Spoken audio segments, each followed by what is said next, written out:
Hey everyone, welcome back to the channel. Today I'm going to show you exactly how to add columns after column Z in Google Sheets. If you've ever found yourself needing more space for your data and you've reached column Z, don't worry, it's actually really straightforward to extend your sheet even further. By the end of this quick tutorial, you'll feel totally confident about adding as many extra columns as your project needs with no frustration. So let's jump right in and walk through this together. First off, open your Google Sheet and take a moment to locate the very last column. That's column Z. You'll see the column headers running from A, B, C, and so on, all the way to Z at the far right of your visible sheet. If you're dealing with a large dataset, you might want to drag the scroll bar along, or you can press the arrow keys to quickly shift over. Once you find column Z, you'll want to click directly on the letter Z at the top. That's important because clicking the actual cell won't select the entire column.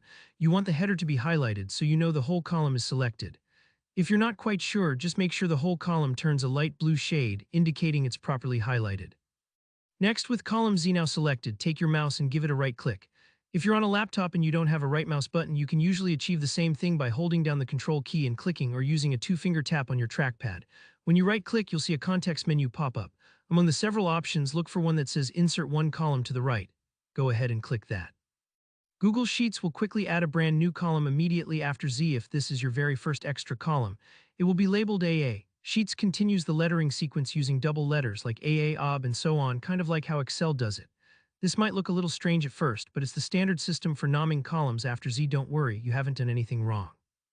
If you want to add even more columns, maybe you've got a giant project or lots of extra categories to track, you'll just repeat these steps. After adding that first new column, you'll notice that the last column has now shifted to AA.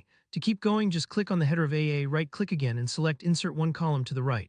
Each time you do this, another new column is created to the right, labeled OB, AC, AD, and so forth.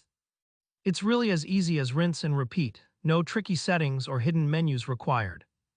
This process is super useful if you suddenly need more space for calculations, or you want to add new categories without disturbing your existing data.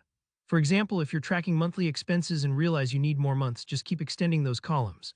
If something doesn't look right, or if the columns jump to an unexpected label, just double-check your right-clicking on the very last column header each time. That's the most common mix-up.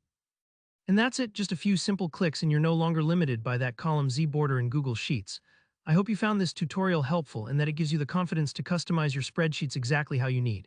If you enjoyed this, please give the video a thumbs up. Drop your questions or experiences in the comments. I love hearing from you all, and don't forget to subscribe for more easy, practical Google Sheets tips. Thanks for watching and happy spreadsheeting.